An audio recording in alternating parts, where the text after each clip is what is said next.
So Selma, big movie release of the week. What do you think? Well, I like it very much. I mean, I have to say it's a film which does hang on that central performance, and David Oyelowo is terrific.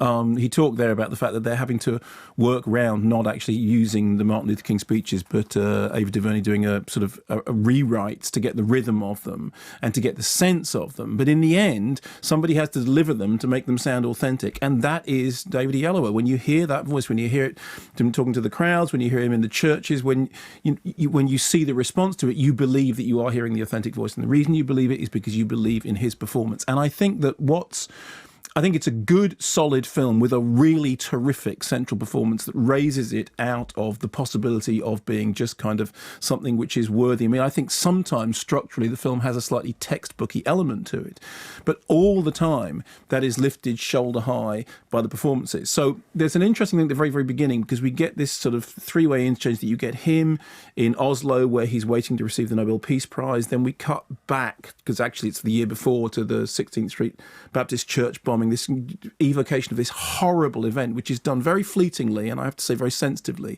And then from there to Oprah Winfrey as Annie Lee Cooper attempting to register to vote in Selma and being sneeringly refused to do so by this kind of supremacist registrar. And in very short order, what happens is David DuVernay kind of lays out the table and says, okay, this is what the film is about. It's about the personal and the political. It's about, what's happening in domestic circumstances, and it's also about wider politicised violence. And it's about things that are, historical events, but are contemporary now.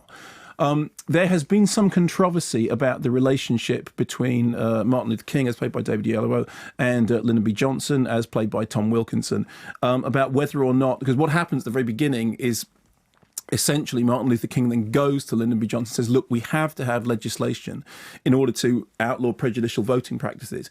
And LBJ says, well, if that right is kind of enshrined in the Civil Rights Act, my proudest moment.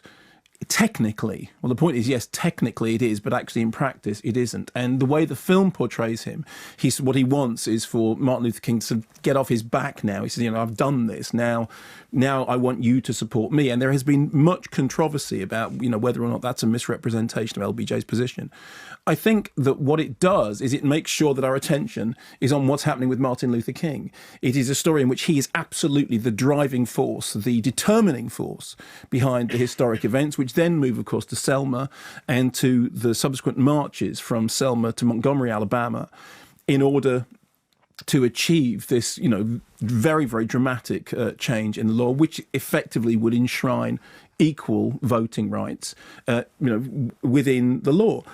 And all the way through this, you have a number of sort of supporting performances, which are very eye-catching, partly because of the way they cast. I mean, Tim Roth as George Wallace, who sort of has exactly that right amount of kind of sneering, sort of rat-like. He's fantastic. But most importantly, he's like that with the president. It's just, and when there are moments when LBJ is saying to him, "Look, why are you doing this? Why are you behaving like this?" And then you have also because he prefixes that by saying, "You've been concerned for the poor all your life. Why are you doing this?" And all of a sudden you go, "Okay, this is Southern Democrat politics. I don't get this." Yeah. No, it is. I think that stuff is done very well because it's not just due to with thumbnail caricature. It's to do with with actually sort of making people more interesting by making them complicated. And of course, at the centre of it, what you have is this portrayal of Martin Luther King, who, whilst engaged in this heroic struggle, is also, as we see, prey to fears, prey to doubts. One of the things that the film concentrates on is the strain on his marriage, his domestic circumstance. There's a couple of moments in which, when it really, really sort of comes to life, in which what you get is a sense of all the people talking around a dinner table, all the people actually really experiencing each other's company. And there's a very human side to it, which is important because when what you're dealing with is essentially, a fairly polemical story about a big political movement, you have to have that human element. Also, the way in which it evokes that sense of time and place and period when you get to the Edmund Pettus Bridge and we get those standoffs with the police and the horseback charges and the baton charges, you do start thinking, I'm watching news footage of this. I mean, Bradford Young is the DP and he's an absolutely brilliant DP. I mean, he's actually, I can't think of a film that's out at the moment that he's not shooting. And it's really easy to see why. So I think it's engaging and smart and well told, but I think it is carried shoulder high by David Oyelowo, and I make no bones about this, he should have been nominated for Best Actor, and that's it.